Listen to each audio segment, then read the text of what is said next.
الحمد لله رب العالمين والصلاة والسلام على خاتم النبيين أما بعد فأعوذ بالله من الشيطان الرجيم بسم الله الرحمن الرحيم الصلاة والسلام عليك يا رسول الله وعلى آلك وأصحابك يا حبيب الله الصلاة والسلام عليك يا نبي الله وعلى آلك وأصحابك يا نور الله الحمدللہ عز و جل درود پاک پڑھنے کے بے شمار فضائل و برکات ہیں۔ ایک بہت ہی خوبصورت حدیث پاک ہے، میرے آقا علیہ الصلوۃ والسلام فرماتے ہیں من صلی علیہ صلاۃ واحدۃ صلی اللہ علیہ عشرہ، جو کوئی شخص مجھ پر ایک بار درود پاک پڑھے اللہ کریم اس پر اپنی 10 رحمتیں نازل فرماتا ہے۔ فرمایا ومن صلی علیہ عشرا صلی اللہ علیہ مئۃ، جو مجھ پر 10 بار درود پاک پڑھے رب کریم اس پر 100 رحمتیں نازل فرماتا ہے۔ پھر فرمایا ومن صلی علیہ مئۃ صلی اللہ علیہ الفا، جو مجھ پر 100 بار درود پاک پڑھے اللہ اس پر 1000 رحمتیں نازل فرماتا ہے۔ کاروباری لوگ بیٹھے ہیں، ہم نارملی اپنے سرمایہ کو ملٹیپل کرنے کی کوشش کر رہے ہوتے ہیں، اس کی ملٹیپلیکیشن دیکھیے، 1 درود 10 رحمتیں، 10 درود 100 رحمتیں، 100 درود 1000 رحمتیں۔ اگر میں اور آپ چاہتے ہیں کہ دن رات مجھ پر رحمتوں کی برسات رہے، میری سیکیورٹی رہے، میں گھر سے جاؤں تو خیر سے جاؤں، خیر سے واپس آؤں، تو درود پاک کو اپنا ورد بنائیے۔ مگر اس حدیث کا جو اگلا پارٹ ہے نا وہ اور بڑا ہی خوبصورت ہے۔ آقا فرماتے ہیں علیہ الصلوۃ والسلام ومن صلی علیہ الفا، جو مجھ پر 1000 بار درود پاک پڑھے زحمت کتفہ کتفی علی باب الجنہ، آقا فرماتے جنت کے دروازے پر اس کا کاندھا میرے کاندھے سے چھو رہا ہوگا۔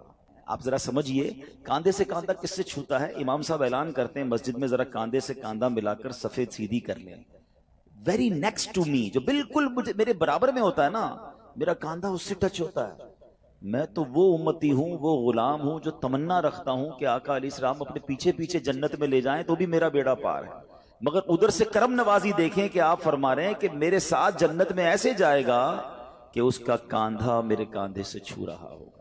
یہ ہے درود پاک۔ تو بہرحال درود پاک it's a beautiful way to spend your time with رحمہ ود برکہ، جتنا ہو سکے درود پاک پڑھتے رہیں۔ آئیے مل کر محبت کے ساتھ بآواز بلند درود پاک پڑھ لیں، صلو علی الحبیب صلی اللہ تعالی علی محمد صلی اللہ علیہ وسلم۔ 10 رمضان المبارک ہماری امی حضور ام المومنین حضرت خدیجۃ الکبریٰ رضی اللہ تعالی عنہا کا یوم بھی ہے۔ آپ کا وصال نبوت کے 10ویں سال 10 رمضان المبارک کو ہوا۔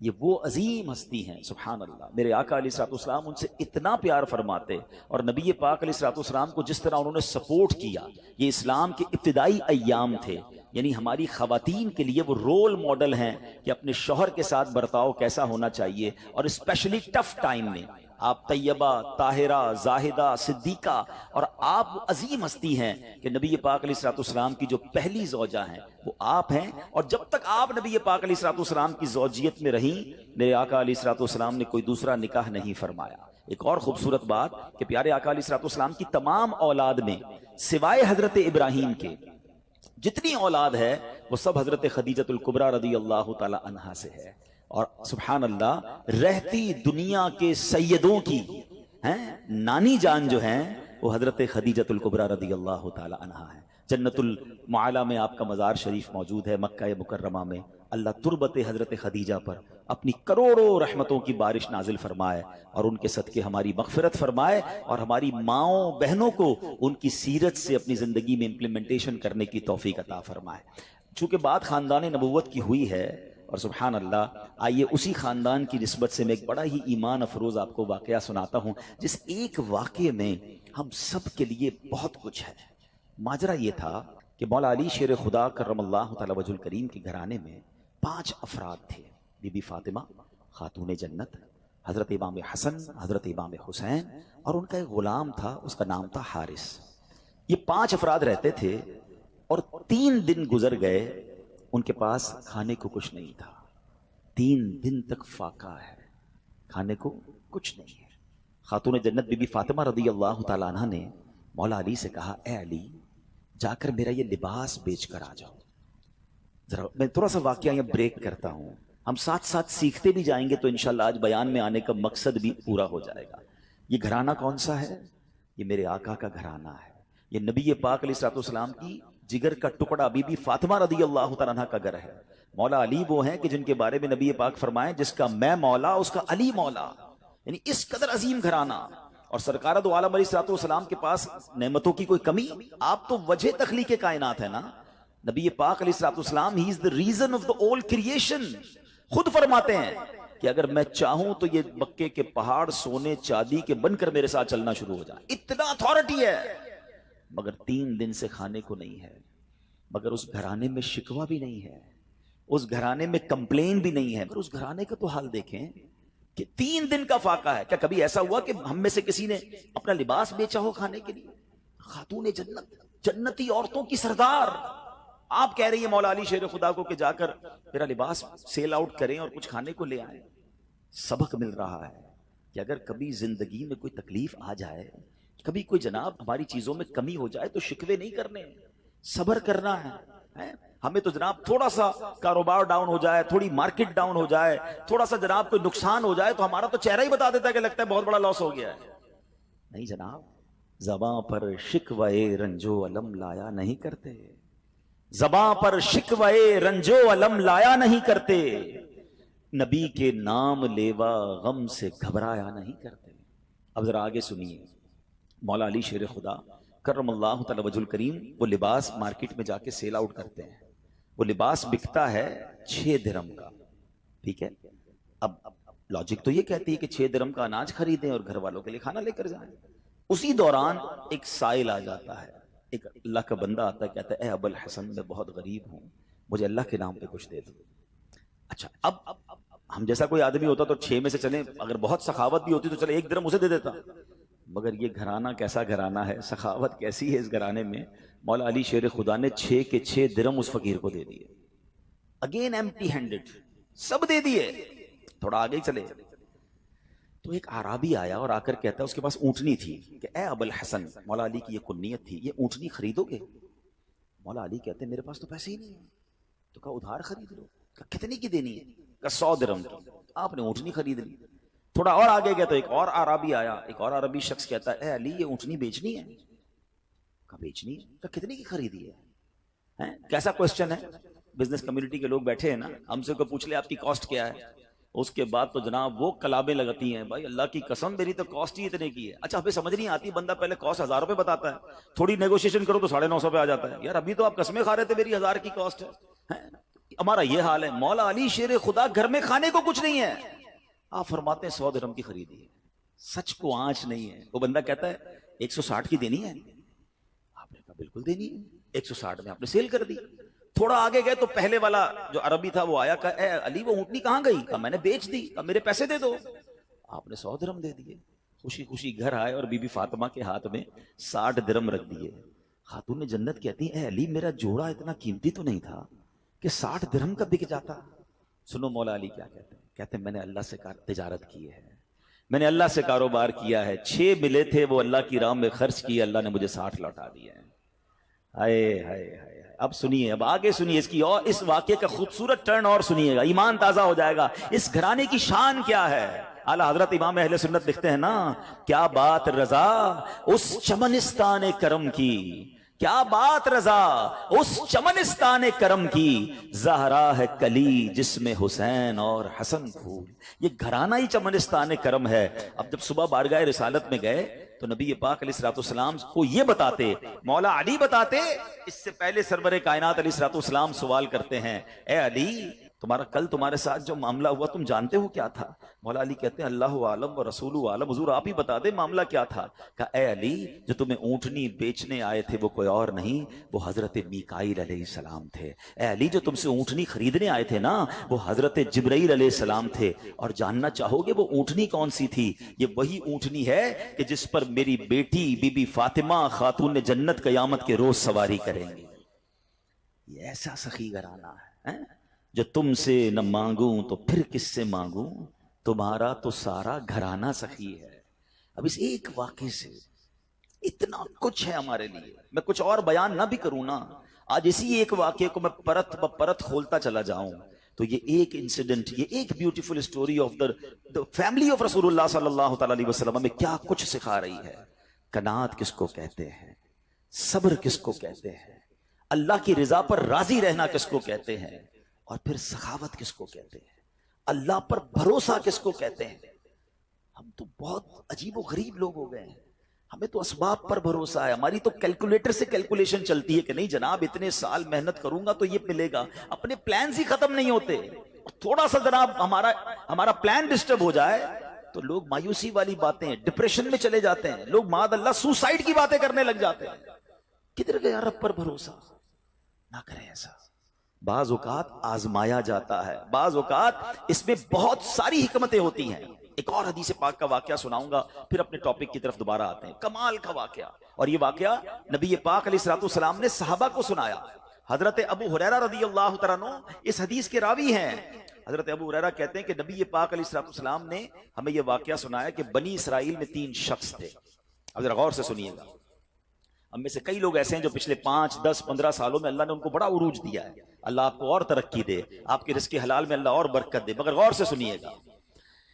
آقا علیہ الصلوۃ والسلام فرماتے ہیں بنی اسرائیل میں 3 لوگ تھے، اللہ کریم کو ان کی آزمائش مقصود ہوئی، ان کا ایگزامینیشن مقصود ہوا۔ وہ تینوں بندے کون تھے؟ اس میں ایک بندہ تھا جس کو برس کا مرض تھا، کوڑ کا مرض ہوتا ہے نا، ایک بندہ تھا جس کی آنکھیں نہیں تھی، نابینا تھا، اور ایک بندہ تھا جس کے بال ہی نہیں آتے تھے، گنجا تھا، اس کی تمنا بڑی تھی کہ بال آ جائے۔ تینوں کسی نہ کسی پرابلم، کسی کلیمٹی، کسی ڈیفیکلٹی میں تھے۔ اللہ نے ایک فرشتہ بھیجا ان کے پاس۔ سب سے پہلے فرشتہ گیا برس کے مریض کے پاس، جس کے جسم پر داغ تھے، عجیب و غریب اس کی جلد تھی، سکن تھی، لوگ اس سے دور ہٹتے تھے۔ اس نے برس کے مریض کو کہا کہ بھائی یہ بتاؤ تمہاری سب سے بڑی تمنا کیا ہے؟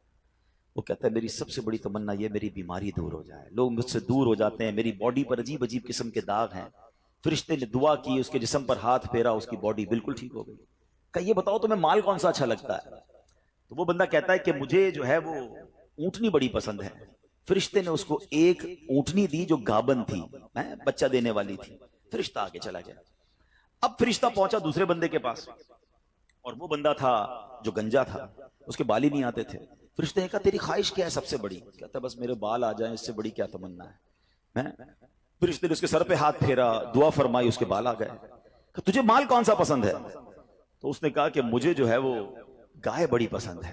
اس کو ایک گابن گائے، بچہ دینے والی گائے دی۔ 3rd پرسن کے پاس فرشتہ گیا، وہ کون تھا؟ اندھا تھا، مادرزاد، بائی برتھ بلائنڈ۔ تیری کیا تمنا ہے؟ بولے میری تو زندگی میں ہے ہی اندھیرا، اللہ کرے میری آنکھیں آ جائیں۔ فرشتے نے اس کی آنکھوں پر ہاتھ رکھا، دم کیا، دعا کی، اس کی آنکھیں آ گئی۔ تجھے کیا چاہیے؟ کہا مجھے بکری بڑی پسند ہے۔ اس کو بکری دی جو بچہ دینے والی تھی، اور اس کے بعد وہ فرشتے نے برکت کی دعا دی، چلا گیا۔ اب اللہ کی شان دیکھی، اللہ نے ان تینوں کے مال میں خوب برکت دی، ہزاروں بکریاں ہو گئیں، ہزاروں اونٹ ہو گئے، ہزاروں گائیں ہو گئیں، یعنی اس زمانے کے وہ ملینر بلینر بن گئے۔ آفٹر سم ٹائم فرشتہ جاتا ہے اب وہ پہلے بندے کے پاس، برس کے مریض کے پاس، اور فرشتہ بھی اسی اپیرنس میں جاتا ہے، فرشتہ خود بھی برس کا مریض بن کے جاتا ہے، اور جا کر کہتا ہے بھائی مجھے کوڑ کا مرض ہے، غریب مسافر ہوں، اللہ نے تجھے بڑا مال دیا ہے، ایسا کر کہ جو اتنی سارے تیرے پاس سینکڑوں ہزاروں اونٹ ہیں، مجھ غریب کو ایک اونٹنی دے دے۔ وہ بندہ کہتا ہے کہ یہ تو میں نے خود کمایا ہے، یہ تو سب میری ایفرٹ ہے، میرے تو باپ دادا کی میراث ہے۔ کہ یہ تجھے اللہ نے نہیں دیا؟ تو کچھ عرصہ پہلے غریب تھا۔ کہتا ہے نہیں کس نے کہا تجھے؟ میں تو پہلے سے ہی مالدار تھا، میرے تو فیملی کا یہ سارا مال ہے، یہ میں نے اپنی محنت سے کیا ہے۔ فرشتے نے کہا ٹھیک ہے، اگر تو سچا ہے تو ٹھیک ہے، اور اگر تو جھوٹا ہے تو اللہ تجھے پہلے جیسا ہی کر دے۔ فرشتہ دوسرے کے پاس گیا۔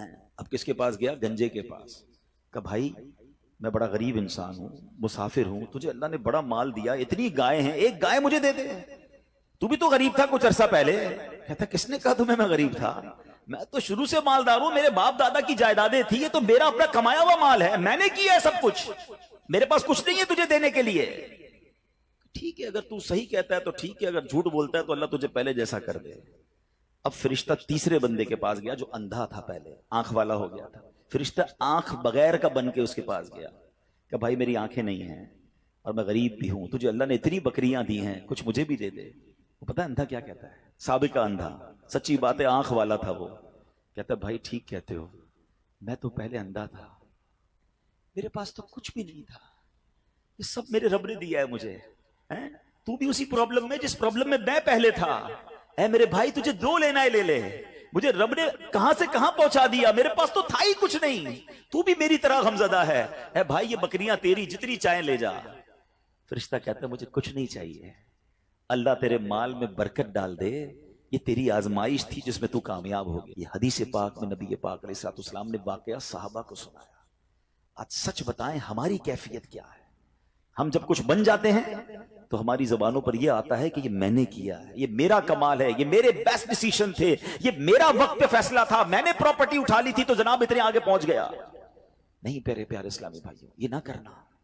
ہمیشہ زندگی میں ایک ذہن بنائی رکھنا کہ جو کچھ دیا ہے وہ میرے رب نے دیا ہے، میری کوئی اوقات نہیں ہے۔ ارے مجھ سے زیادہ عقل مند لوگ موجود ہیں، مجھ سے زیادہ پڑھے لکھے سمجھدار لوگ موجود ہیں، اگر رب نے مجھے نوازا ہے تو یہ صرف اس کی مہربانی ہے۔ اور جب بندہ اترانے لگ جاتا ہے، جب اپنی شہرت، اپنے مال، اپنی عزت پر یہ گھمنڈ اختیار کرتا ہے، تو ایک بات یاد رکھیے گا، وَتُعِزُّ مَن تَشَاءُ وَتُذِلُّ مَن تَشَاءُ بِيَدِكَ الْخَيْرُ۔ اللہ جسے چاہے عزت دیتا ہے، جسے چاہے ذلیل فرما دیتا ہے۔ ہم نے کروڑوں جس کے فالوورز ہیں ان کو دیکھا منٹوں میں ذلیل ہوتے ہوئے، زکوٰۃ دینے والے دنوں کے اندر زکوٰۃ لینے والے بنتے دیکھے۔ اے میرے پیارے اسلامی بھائیوں، دنیا میں عروج والے جیلوں میں گرفتار ہوتے بھی آپ نے دیکھے۔ وقت نہیں لگتا بدلنے میں، عاجزی، انکساری اور اللہ پر بھروسہ رکھنا۔ ہم نے جو خاندان نبوت کا واقعہ سنا نا، اس میں سب سے بڑا میسج پتہ ہے کیا ہے؟ کہ آزمائشیں آتی ہیں، ہم نے اس آزمائش پر صبر کرنا ہے۔ ہم بے صبری کر جاتے ہیں۔ قرآن مجید فرقان حمید میں رب عز و جل نے واضح اعلان فرما دیا، یعنی کمال دیکھیں، ہمیں پہلے سے بتا دیا تمہارا ایگزامینیشن آنے والا ہے۔ کیا فرمایا؟ وَلَنَبْلُوَنَّكُمْ بِشَيْءٍ مِّنَ الْخَوْفِ وَالْجُوعِ وَنَقْصٍ مِّنَ الْأَمْوَالِ وَالْأَنفُسِ وَالثَّمَرَاتِ، یعنی اللہ نے فرمایا ان قریب تمہیں آزمائیں گے، بی ریڈی، بی کیئرفل، آپ کا ایگزام ہونے والا ہے۔ اچھا یہ بھی نہیں فرمایا کہ کسی بھی چیز سے ایگزام ہو جائے گا، ہمیں ایگزامینیشن کے کویسچن بھی بتا دیے کہ کیا کیا ٹیسٹ آ سکتا ہے۔ ہم کہتے ہیں ذرا گیس پیپر تو بتائیں، کویسچنز کیا ہوں گے؟ قرآن نے بتا دیا ہے کہ کیا کیا ٹینشن آ سکتی ہے۔ کیا فرمایا؟ بِشَيْءٍ مِّنَ الْخَوْفِ، کبھی خوف آئے گا، ڈر لگے گا، دشمن سامنے آ جائیں گے، ہیں بچوں کے لیے خوف ہو جائے گا، ماحول آپ کے آس پاس کا ڈینجرس ہو سکتا ہے۔ وَالْجُوعِ، کبھی بھوک سے پریشان ہو جاؤ گے، مال کم ہو جائے گا، غربت آ سکتی ہے۔ پھر فرمایا بِشَيْءٍ مِّنَ الْخَوْفِ وَالْجُوعِ وَنَقْصٍ مِّنَ الْأَمْوَالِ، تمہارے مال خراب ہو جائیں گے، کبھی آپ شپمنٹ منگوائیں گے، کبھی آپ نے سٹاک خریدا ہوگا، کبھی دکان لگائی ہوگی، اچانک مال میں کوئی فالٹ نکل آئے گا، آپ کا کاروبار ڈاؤن ہونے لگ جائے گا، یہ بھی ہو سکتا ہے۔ وَالْأَنفُسِ وَالثَّمَرَاتِ، تمہارے جسموں میں پرابلم آ سکتی ہے، ہم بیمار ہو سکتے ہیں، ہماری باڈی میں پرابلم، بندہ کہتا ہے چلتے چلتے بیمار ہو گیا، every thing is going good, یہ اچانک کون سا وائرس نکل آیا، یہ ٹینشن، یہ امتحان ہونا ہے۔ وَالثَّمَرَاتِ، یا تمہارے پھل، تمہارے مال، تمہارے باغات، یہ بھی خراب ہو سکتے ہیں۔ مگر آگے قرآن کیا کہتا ہے؟ یہ ایگزامینیشن سے جو پاس ہو جائے گا نا، فرمایا وَبَشِّرِ الصَّابِرِينَ، خوشخبری ہے صبر والوں کے لیے۔ It means good news waiting for you, یہ ٹائم نکالنا ہے، اگر صبر سے نکال گئے تو آگے کیا ہے؟ خوشخبری موجود ہے۔ الذین اذا اصابتهم مصیبہ قالوا انا للہ وانا الیہ راجعون، کہ جب ان پر کوئی مصیبت آتی ہے تو وہ کیا کہتے ہیں؟ واویلا نہیں کرتے، کہتے اللہ ہی کا مال ہے، اللہ ہی کی طرف لوٹ جانا ہے۔ کاش یہ بات سمجھ آ جائے۔ جب بھی آپ کو فیل ہونا کہ یار چلتے چلتے معاملات ڈسٹرب ہو رہے ہیں تو بی پریپیئر کہ مجھ پر ٹیسٹ شروع ہو گیا اور میں نے فیل نہیں ہونا ہے، میں نے صبر کے ساتھ یہ مشکل وقت گزارنا ہے، اللہ پر بھروسہ رکھنا ہے، اللہ پر یقین رکھنا ہے۔ اب ہمارا پرابلم یہ ہے کہ جب کسی کو کہو بھائی صبر کرو تو ساری دنیا کو بتا کر کہتے ہیں جناب صبر ہی تو کر رہے ہیں، یہ صبر نہیں ہے۔ آج کل ایک جملہ بڑا مشہور ہے، لوگ کہتے ہیں اللہ آپ کو صبر جمیل عطا فرمائے، صبر جمیل پر اجر عظیم عطا فرمائے۔ ان کو روک کے پوچھو بھائی صبر جمیل کس کو کہتے ہیں؟ تو کہیں گے شاید کسی جمیل بھائی کا صبر ہوگا۔ یہ کسی جمیل بھائی کا صبر نہیں ہے۔ What is the definition of صبر جمیل؟ یہ ریکوائرڈ ہے، اور وہ کیا ہے کہ دو بندے بیٹھے ہیں، ایک پرابلم میں ہے، ایک پرابلم میں نہیں ہے، لیکن ان دونوں کو دیکھ کر آپ فیصلہ نہ کر سکیں کہ کون پرابلم، پتہ ہی نہ چلے، میرا چہرہ بھی نہ بتائے میں کسی تکلیف میں ہوں۔ ہاں یہ ہے صبر۔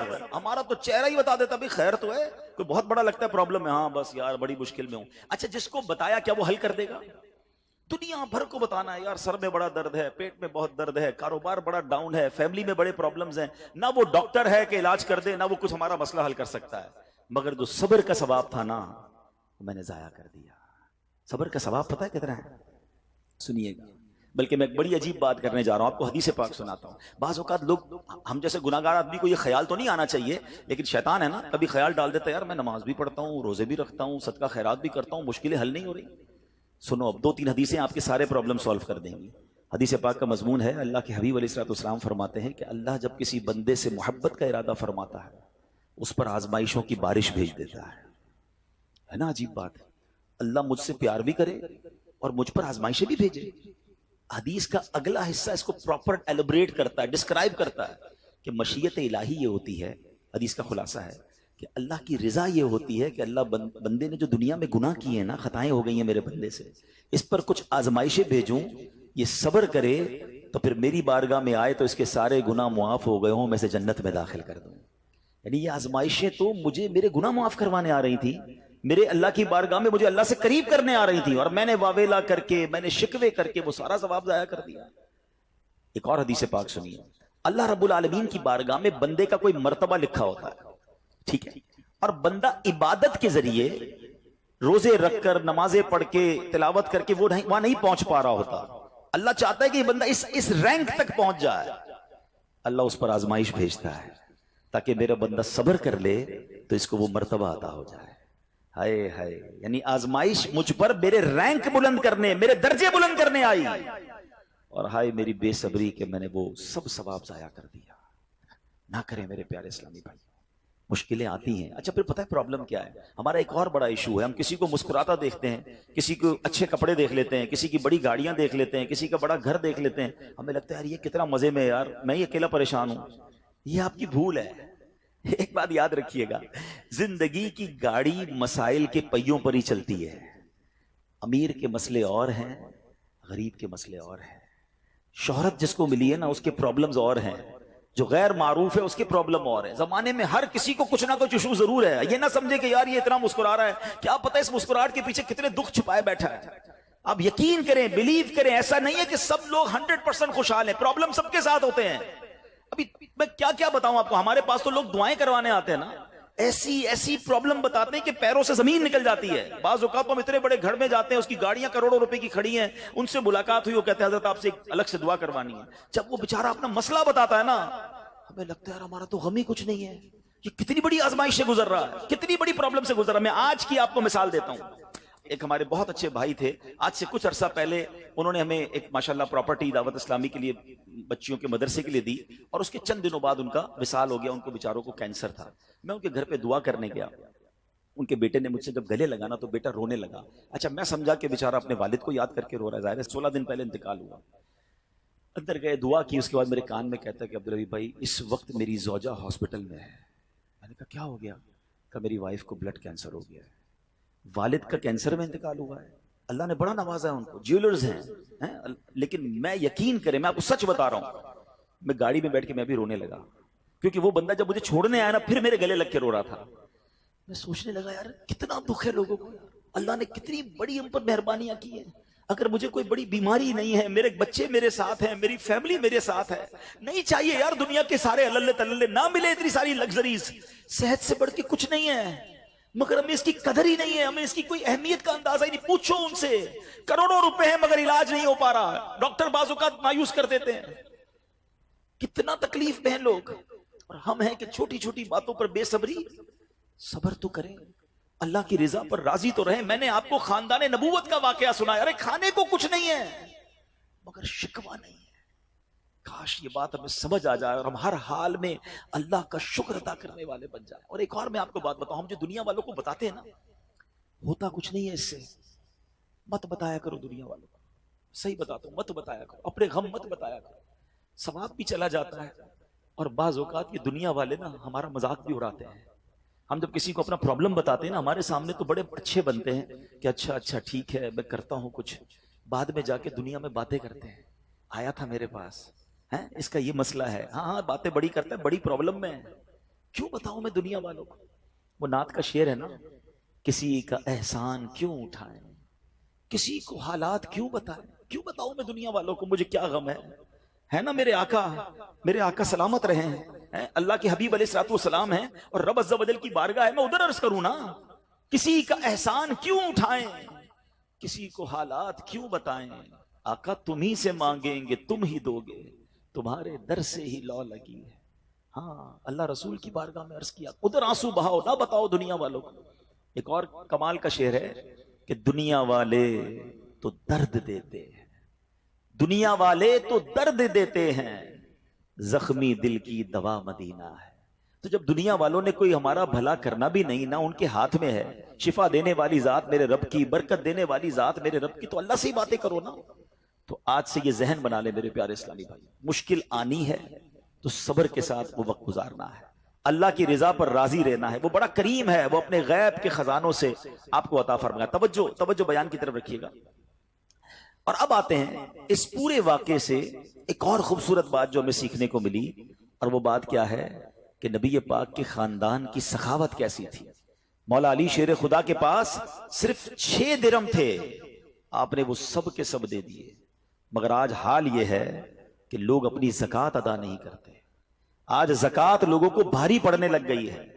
جب کیلکولیٹ کرتے ہیں کہ جناب کروڑوں روپے زکوٰۃ، تو اس کے بعد ان کو بھاری لگتی ہے۔ نہ کریں ایسا، یہ زکوٰۃ مال کا میل ہے، اور اگر یہ مال کا میل آپ کے مال سے جدا نہ ہوا تو یہ آپ کے مال کو بھی میلا کر دے گا۔ ایک بات یاد رکھیے گا، سرکار دو عالم صلی اللہ تعالی علیہ وسلم کا یہ فرمان ہے، اپنی زکوٰۃ ادا کر کے اپنے مال کو مضبوط قلعوں میں قید کر لو۔ اگر میں اور آپ چاہتے ہیں نا کہ میری آپ کی پراپرٹی سیکیور رہے، ہمارے مال و اسباب سیکیور رہے، تو حدیث پاک میں تو فارمولہ موجود ہے کہ اپنے مال کو زکوٰۃ دے کر مضبوط قلعوں میں قید کر لو۔ لیکن یہاں زکوٰۃ دینے کے لیے تیار نہیں لوگ، لمسم نکال دیتے ہیں، کیلکولیٹ نہیں کرتے۔ یاد رکھیے یہ مال ہی عذاب بن جائے گا اگر آپ زکوٰۃ پوری ادا نہیں کرتے۔ اگر ہمارے پاکستان میں سارے سرمایہ دار کچھ نہ کریں، اپنی زکوٰۃ پوری ادا کر دیں، سارے زمیندار اپنی زکوٰۃ پوری ادا کر دیں، آپ اپنی آنکھوں سے دیکھیں گے کہ غربت کتنی جلدی ختم ہوتی چلی جا رہی ہے۔ میں نے ایک بار کیلکولیشن کی، ذرا سنیے گا۔ پاکستان زرعی ملک ہے، ٹھیک ہے، اور اس کی زراعت کی جو کیلکولیشن ہے وہ انٹرنیٹ پر موجود ہے، you can search your self. آپ چیک کر لیں کہ 2023 میں پاکستان کی ٹاپ 20 کراپس کون کون سی ہوئی ہیں، آپ انٹرنیٹ پر خود ڈھونڈ لیں، آپ کے سامنے اس کراپ کی کیلکولیشن بھی آ جائے گی کہ اتنے ملین ٹن، اتنے جناب کروڑ کے جی جو ہے وہ گندم ہوا، تو کاٹن ہوا، تو فروٹس ہوئے، تو شوگر ہوئی۔ پاکستان کو اللہ نے بڑا نوازا ہے۔ شریعت کا حکم کیا ہے؟ جس اللہ رسول کی ہم بات کر رہے ہیں، جس اسلام کو ہم نے قبول کیا ہے، شریعت کا حکم یہ ہے کہ اگر آپ کی فصل اگتی ہے تو اس فصل میں اگر بارش کا پانی ہے اور آپ اپنا پانی پرچیز نہیں کر رہے اور صرف بارش سے آپ کی فصل اگ رہی ہے، تو جتنی فصل اگی 10% عشر کیا کہتے ہیں 10ویں حصے کو، وہ آپ نے نکال دینا ہے اللہ کی راہ میں، وہ غریبوں کا حق ہے، وہ زکوٰۃ ہے زمین کی۔ اور اگر آپ پانی ٹیوب ویل وغیرہ سے لیتے ہیں، پیسوں سے خریدتے ہیں، تو 5%۔ آپ بلیو کریں، میں بیٹھا کیلکولیٹر لے کر کہ پاکستان کی ٹاپ 10 کراپس کتنی ہوتی ہیں، اس کی مالیت کتنی ہے، اس کی ویلیو کتنی ہے، وہ میں نے بنائی اور اس کا 5% لگایا جو دینا ہی دینا ہے۔ آپ یقین کریں وہ بھی خربوں روپے میں بن گیا۔ یہ خربوں روپے کہاں ہیں؟ اگر ہم زکوٰۃ دیتے تو کتنے غریبوں کا بھلا ہو جاتا، کتنے گھر خوشحال ہو جاتے۔ اچھا یہ تو صرف زمین کی زکوٰۃ ہے، پراپرٹیز کی زکوٰۃ اربوں خربوں روپے کے لوگ مالک ہیں، مگر جب کیلکولیٹر چلاتے ہیں نا، اوئے ہوئے ہوئے زکوٰۃ جناب 10 کروڑ روپے بن جائے گی، تو پھر بھاری لگتی ہے۔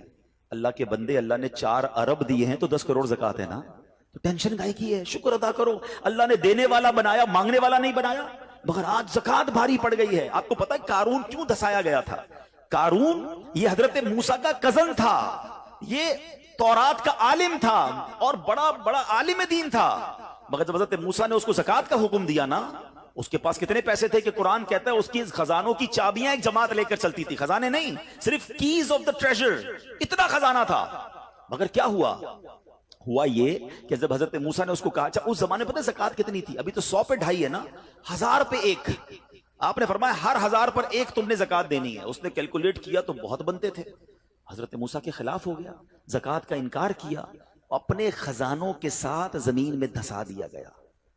پلیز خدا کے واسطے اس آواز کو سب مل کر آگے بڑھائیں۔ میں تو یہ سمجھتا ہوں جس طرح ہم نماز کی بات کرتے ہیں کہ نماز پڑھو، زکوٰۃ دیں، بے شک کسی کو بھی دیں، جو حقدار ہے اس کو دیں، مگر زکوٰۃ پوری دیں۔ پاکستان خوشحال ہو جائے گا، غریبوں کا بھلا ہو جائے گا۔ لیکن زکات جس کی ہزاروں لاکھوں میں ہے شاید وہ نکال دیتا ہے، مگر جب زکات کروڑوں میں ہو رہی ہے تو لوگوں کے دلوں پر بوجھ بنتی جا رہی ہے. اس کو بوجھ نہ بننے دینا. میں ایک دعا کرتا ہوں آج، اگر آپ کو لگے تو آپ بھی آمین کہہ دینا. اپنے لیے تو میں کئی بار یہ دعا کرتا ہوں کہ یا اللہ مجھے وہ مال نہ دینا جس کی زکات مجھ پر بھاری ہو جائے. کہو آمین. یا اللہ وہ مال دینا کہ میں خوش دلی سے تیری راہ میں زکات دوں. اچھا یہ بھی بڑا ایشو ہے، پیسے نکلتے ہیں تو بھاری بڑے پڑتے ہیں. اللہ فرماتا ہے تم اس وقت تک بھلائی کو نہیں پہنچ سکتے جب تک اپنی پیاری چیز راہ خدا میں خرچ نہ کرو. آپ بہترین خرچ کرو نا، اللہ آپ کو اس سے زیادہ عطا فرمائے گا. اچھا جب بھی کیلکولیٹر دیکھیں، کچھ چیزیں کیلکولیٹر سے کیلکولیٹ ہوتی ہیں، مگر اللہ کی راہ میں جو خرچ کرنے والا معاملہ ہے نا وہ رحمت کے کیلکولیٹر سے کیلکولیٹ ہوتا ہے. وہ میرے اور آپ کے کیلکولیٹر سے کیلکولیٹ نہیں ہوگا. آپ حساب کریں گے کہ یار مولانا صاحب کہہ رہے ہیں اللہ کی راہ میں خرچ کرنے سے مال کم نہیں ہوتا، کروڑ روپے ہیں 2.5 لاکھ زکات دوں گا تو 97.5 بچ گئے، یہ تو کم ہو گئے. آپ اس کو کہیں نوٹ کر لیجئے، اگلے سال آپ کروڑ روپے کی زکات نہیں دے رہے ہوں گے، آپ اس سے زیادہ کی زکات دے رہے ہوں گے. یہ کیسے؟ جو بھی زکات دیتا ہے آپ اس کو پوچھ لیجئے، ہر سال اس کی زکات بڑھتی ہے. کیوں بڑھتی ہے بھائی؟ زکات تو پیسے کم ہونے چاہیے تھے. نہیں جناب، یہ میرے نبی علیہ الصلوۃ والسلام کا وعدہ ہے. ویسے تو میرے آقا جو فرمائے حق ہے، مگر اس حدیث میں اللہ کے رسول علیہ الصلوۃ والسلام نے قسم اٹھائی. آپ فرماتے ہیں میں قسم کھا کر کہتا ہوں اللہ کی راہ میں خرچ کرنے سے مال کم نہیں ہوتا. تو پھر تو لاک کر دو نا، پھر تو سمجھ جاؤ کہ جب نبی پاک قسم اٹھا کر فرما رہے ہیں. اچھا پھر آپ سب کو دیکھ لیں، جو بانٹ رہا ہے نا ہم ہر سال اس کا بڑھتے ہوئے دیکھ رہے ہیں. کم نہیں ہوتا. یہ بے وقوفی ہے جو یہ سوچتا ہے کہ یار دے دوں گا تو کم ہو جائے گا. نہیں. اور پھر میں آخری بات کر دوں اپنے بیان میں، جو ایک اور ایشو جو بہت بڑا ہم دیکھتے ہیں، ایک تو زکات پوری دینی ہے اور انجوائے کر کے دینی ہے، خوش دلی سے دینی ہے، مزے لے کر دینی. یہ نہیں کہ دل پر بوجھ یار کیا کروں 1 سال ہو گیا اب تو زکات دینی پڑے گی. نہیں، یہ نہیں.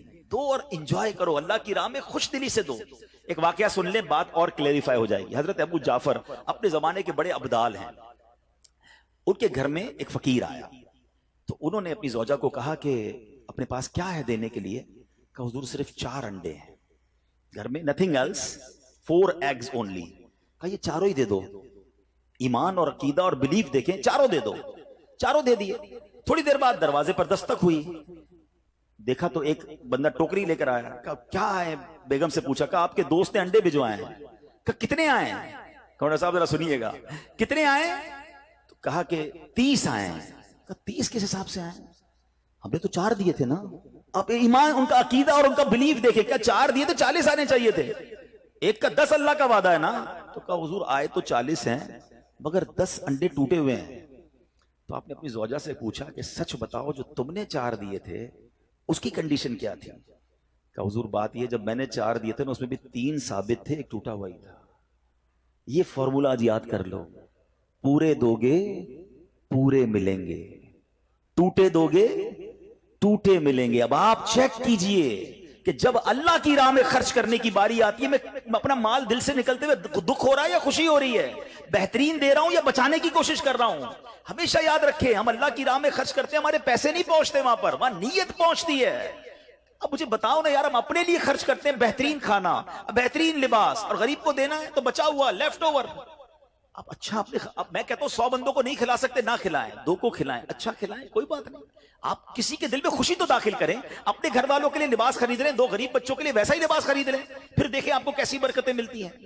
تو ہمیں اس بار یہ ایک انداز اختیار کرنا ہے کہ ہم نے اللہ کی راہ میں بہترین خرچ کرنا ہے. اس کو ہمیں غلطی کیا کرتے ہیں؟ فطرے کی. جو فطرے کی جو بات ہے اس میں آپ کو ایک بات بتاتا ہوں. فطرہ حدیث پاک میں 4 قسم کا بیان ہوا ہے: گندم کا، جو کا، کشمش کا اور کھجور کا.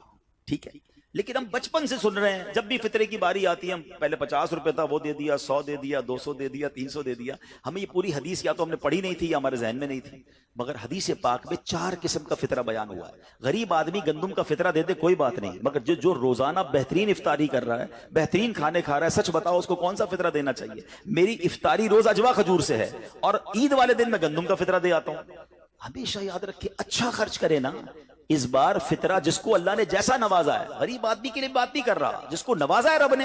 کیا ہم کبھی ایسا کرتے ہیں کہ عید کی شاپنگ کے لیے جائیں دکاندار سے کہیں کہ یار جو کپڑا سب سے سستا ہے وہ نکال دو، سب سے سستے جوتے نکال دو، میں نے عید پڑھنی ہے؟ بہترین چاہیے، اپنے لیے بہترین لینا ہے، اللہ کی راہ میں لوئسٹ والا فطرہ دینا ہے. خود غور کریں، خرچ کیجئے گا دل سے کریں اللہ اور نوازے گا. اور یہ تو وقت ہے لوگوں کو بانٹنے کا, یہ وقت ہے مسلمان بھائیوں کا ہاتھ پکڑنے کا, غریبوں کی مدد کرنے کا, کسی کی افطاری اچھی کر دیں, کسی کی سحری اچھی کر دیں, کسی کو لباس دے کر اس کی عید اچھی کر دیں. نہ جانے کس کی دعا کے صدقے آپ کا بیڑا پار ہو جائے گا. تو اے میرے پیارے اسلامی بھائیوں, جو میں نے مولا علی شیر خدا کرم اللہ تعالی وجہ الکریم اور ان کے خاندان کا واقعہ سنایا, اس میں میسج ہی یہ تھا کہ سخاوت اس کو کہتے ہیں. یہ ہے اللہ کی راہ میں خرچ کرنا جو کیسے بلاؤں کو اور بیماریوں کو دور کرتا ہے. مگر آج حال یہ ہے, یقین جانے دکھ ہوتا ہے جب ہم ملتے ہیں لوگوں سے, ان کی ویلتھ پتہ ہوتی ہے مگر زکوٰۃ پوری دینے کے لیے کوئی تیار نہیں ہے. خدا رسول کے واسطے آپ بھی اور یہ پیغام کو عام کریں. میں نہیں کہتا آپ دعوت اسلامی کو دیں, کہ زکوٰۃ تو پوری دو یار. یہ وہ مال ہے جو آپ مارے جاؤ گے, یہ مال آپ کے لیے عذاب کا باعث بن جائے گا. اور واللہ میں 2-4 دن پہلے ایک بزنس مین کے پاس گیا, بعض اوقات ہمیں بزنس مین بھی سکھا رہے ہوتے ہیں. کیا کمال کی اس نے مجھے بات کہی, وہ کہتا ہے عبدالحبیب بھائی میرا یہ پیغام ذرا بزنس کمیونٹی تک پہنچائیے گا کہ جو زکوٰۃ نہیں دیتے نا اور جو خرچ نہیں کرتے ان کو پتہ ہی نہیں ہے وہ کتنا بڑا لاس کر رہے ہیں. میں نے بانٹنا شروع کیا ہے, میرے مال میں ایسے برکت آئی ہے, میں خود حیران ہوں. میرے سامنے ڈیل ہوتی تھی وہ مجھے نظر نہیں آتی تھی, میں ادھر اللہ کی راہ میں صدقہ کرتا ہوں, ایسا لگتا ہے آنکھوں سے پردہ اٹھتا ہے, میرا کام ہو جاتا ہے. تو ان کو بتائیے آپ اپنا خود نقصان کر رہے ہیں اللہ کی راہ میں خرچ نہ کر کے. تو یہ ڈیوٹی ہے, بچپن سے سنا تھا اسلام کے 5 پلر ہیں, توحید, روزہ, نماز, حج اور زکوٰۃ. ہم زکوٰۃ کو تو ایسے اگنور کر بیٹھے ہیں کہ جناب دے دی اپنی مرضی سے, کوئی 5 لاکھ دیتا ہے, کوئی 10 لاکھ دیتا ہے. زکوٰۃ کس کو جاری ہے یہ بھی نہیں سوچ رہے کہ میری زکوٰۃ کا یہ مستحق ہے کہ نہیں, میں جس آرگنائزیشن کو دے رہا ہوں اس کے پاس کوئی زکوٰۃ ادا کرنے کا صحیح فارمولا ہے کہ نہیں, یا میں جس بندے کو دے رہا ہوں وہ زکوٰۃ کا مستحق ہے کہ نہیں. بس سر سے ایک بوجھ اتارنا ہے, لم سم اماؤنٹ دے دینی ہے, یہ نہیں چلے گا. خدا را یاد رکھیے زکوٰۃ پوری کیلکولیٹ کرنا بھی آپ کی ذمہ داری ہے اور صحیح مستحق تک پہنچانا بھی آپ کی ذمہ داری ہے. اور آپ بلیو کریں جس دن آپ نے یہ کام کر لیا آپ ملٹیپلیکیشن دیکھیں گے, آپ اپنے غم اور اپنی پریشانیاں دور ہوتے ہوئے دیکھیں گے. میں رب کریم سے دعا کرتا ہوں اللہ ہمیں دل کھول کر اپنی راہ میں خرچ کرنے کی توفیق عطا فرمائے. اور پھر سب سے پہلا حق آپ کی زکوٰۃ کا وہ حق ہے آپ کے اپنے غریب رشتہ داروں کا. اپنے غریب رشتہ داروں کو آپ دیجئے زکوٰۃ, کیونکہ جو اپنے رشتہ داروں کو زکوٰۃ دیتا ہے صدقہ کرتا ہے اس کو ڈبل ثواب ملتا ہے, ایک صدقہ دینے کا, ایک صلہ رحمی کرنے کا.